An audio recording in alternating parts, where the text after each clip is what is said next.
Olá, caríssimo telespectador da Rede Século XXI, obrigado pela sua audiência. Mais uma semana começa na nossa vida e começa muito bem, sempre começa cada semana muito bem, porque o primeiro dia da semana é o dia do Senhor, o domingo, o dia em que celebramos a vitória de Cristo sobre a morte, o dia da sua ressurreição.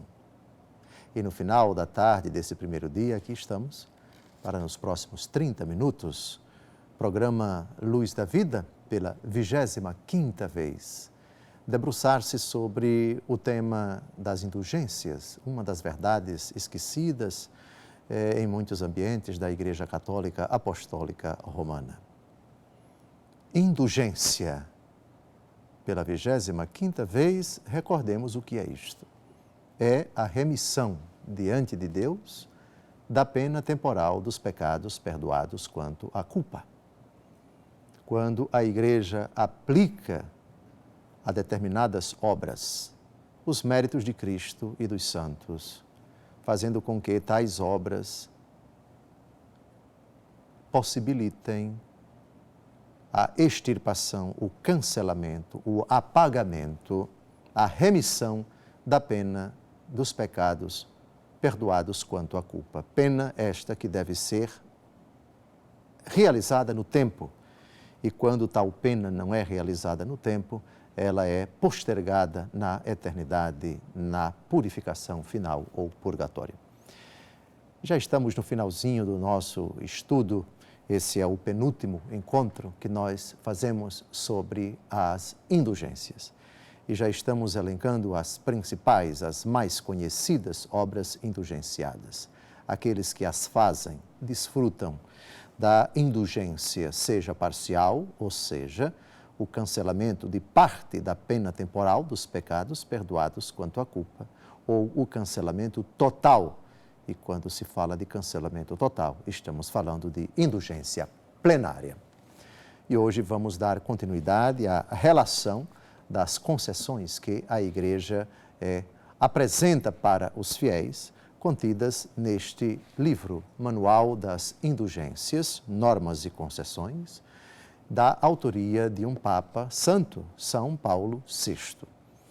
Terminamos o 20º encontro, o 24º encontro, comentando as 4 últimas. A 14ª foi a última concessão que nós comentamos no encontro passado. Agora, vamos dar continuidade às obras indulgenciadas, algumas parciais, outras plenárias, mas creio que todas elas de grande utilidade para que nós compreendamos quão boa, quão generosa, quão caridosa é a misericórdia de Deus, que, por meio da Igreja, aplica a determinadas obras tão grandes dádivas. Realizadas, elas possibilitam, pelos méritos de Cristo, o cancelamento da pena temporal dos pecados perdoados quanto à culpa. Então, vamos falar agora de comunhão espiritual. Também a comunhão espiritual, ela traz consigo uma indulgência parcial. O que é comunhão espiritual? Fala-se de comunhão espiritual em contraposição à comunhão sacramental. Na celebração da Santa Missa, quem, dignamente, por suposto, adentra na fila da comunhão para receber o corpo, sangue, alma e divindade de nosso Senhor Jesus Cristo, comunga sacramentalmente o corpo do Senhor. Mas aquele que, por algum motivo, seja estando presente na Santa Missa ou não necessariamente na celebração da Santa Missa, comunga espiritualmente. O que é comunhão espiritual? Quando o coração do homem se une ao coração de Deus. Quando, com um ato de oferecimento, de entrega, de louvor, de adoração, de glorificação, de súplica, de intercessão, ele se une a Deus. Senhor, eu estou unido a Ti, una-me também a Ti pelos Teus merecimentos. Eu estou próximo a Ti, eu Te pertenço, eu me consagro a Ti. São N as possibilidades de nós comungarmos espiritualmente. Meu Deus, eu me uno a Ti, eu me elevo a Ti, eu me abandono em Tuas mãos, estou próximo a Ti, vem morar em mim, vem me libertar, vem me proteger, vem me consolar. São milhares e milhões de possibilidades de comunhão espiritual. Cada uma delas, com espontâneas palavras, permite que o nosso coração se una a Deus Todo-Poderoso e vice-versa. Jesus diz: eis que estou à porta e bato. Se alguém abrir, eu entrarei e cearemos juntos, eu com ele e ele comigo. Apocalipse capítulo 3, versículo 20. Jesus aqui fala do desejo dele de comungar da nossa vida e vice-versa, por suposto, desde que nós abramos o nosso coração. Vamos então falar da comunhão espiritual. A comunhão espiritual, feita em qualquer fórmula piedosa, é enriquecida com a indulgência parcial. E aqui vamos a um exemplo de palavras de oração que denota a comunhão espiritual da lavra de Santo Afonso Maria de Ligório, bispo e doutor da Igreja, fundador da Congregação do Santíssimo Redentor, os Redentoristas. Belíssima oração, vamos ao texto. Meu Jesus, eu creio que estais presente no Santíssimo Sacramento. Amo-vos sobre todas as coisas, e minha alma suspira por vós. Mas como não posso receber-vos agora no Santíssimo Sacramento, vinde ao menos espiritualmente ao meu coração. Abraço-me convosco, como se já estivesseis comigo. Uno-me convosco inteiramente. Não permitais que torne a separar-me de vós. Ó Jesus, sumo bem e doce amor meu, vulnerai e inflamai o meu coração, a fim de que esteja abrasado em vosso amor para sempre. Amém.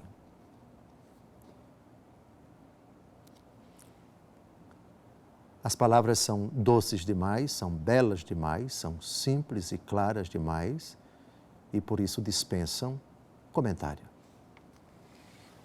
Essas palavras de Santo Afonso são belíssimas, é uma oração de consagração, de comunhão espiritual famosíssima, mas além dela, nós também podemos fazer a nossa com nossas próprias palavras, contanto que a ideia seja a mesma.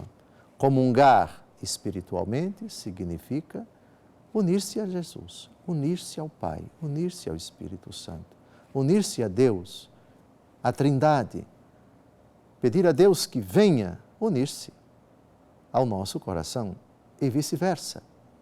Aqui está a comunhão espiritual. É uma comunhão que, como eu disse, não é comunhão sacramental. Na comunhão sacramental, além da comunhão espiritual, e, aliás, para comungar dignamente o corpo, sangue, alma e divindade de Jesus, requer-se, antes de tudo, a comunhão espiritual. Toda comunhão sacramental exige comunhão espiritual. Caso contrário, pode ser essa comunhão sacramental uma comunhão sacrílega. Muito bem. Agora vamos tratar de uma outra obra indulgenciada.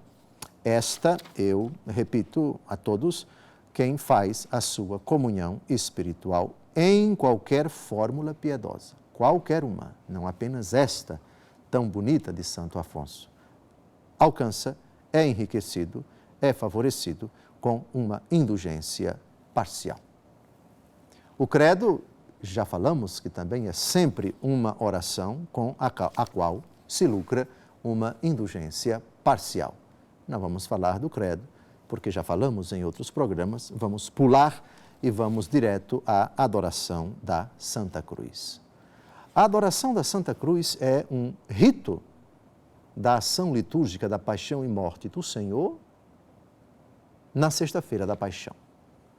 Naquele rito, todos nós sabemos qual é o rito, adentra no recinto sagrado o crucifixo, símbolo do Cristo morto, coberto com um pano vermelho, Eis o lenho da cruz, do qual pendeu a salvação do mundo.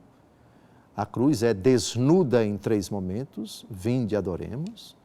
Depois, os fiéis se aproximam, a começar dos celebrantes e concelebrantes, acólitos, ministros do altar, e depois os fiéis se aproximam e reverenciam o sagrado lenho. É o rito da adoração da Santa Cruz, que, rigorosamente falando, é um ato de adoração àquele que morreu na cruz. Vamos então à obra indulgenciada chamada Adoração da Cruz e o que é que lucramos quando fazemos piedosamente a adoração da Santa Cruz.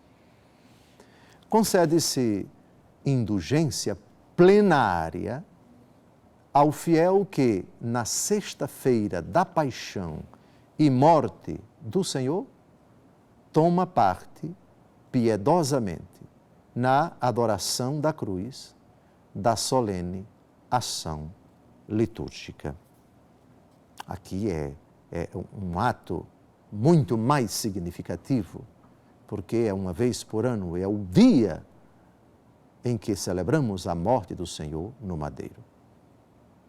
Portanto, feita piedosamente esta parte da celebração da ação litúrgica da paixão e morte do Senhor, lucra-se uma indulgência plenária, o cancelamento completo das penas temporais dos pecados perdoados quanto à culpa. Que beleza! Agora vamos a outro ato indulgenciado, o ofício dos defuntos. Leiamos. Concede-se indulgência parcial ao fiel que devotamente recitar laudes ou vésperas do ofício dos defuntos.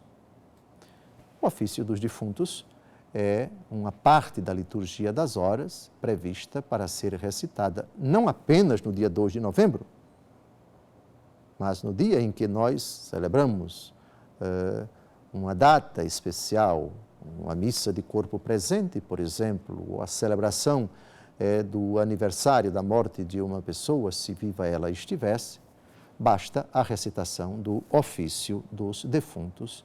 É uma parte da liturgia das horas, que é a oração oficial da Igreja, a qual estão obrigados todos os clérigos, bispos, padres e diáconos, e também os religiosos devotos perpétuos. Não saia daí. No segundo e último bloco, retomaremos algumas últimas obras indulgenciadas que, feitas, obtêm para nós esses grandes favores da Igreja. Até logo mais.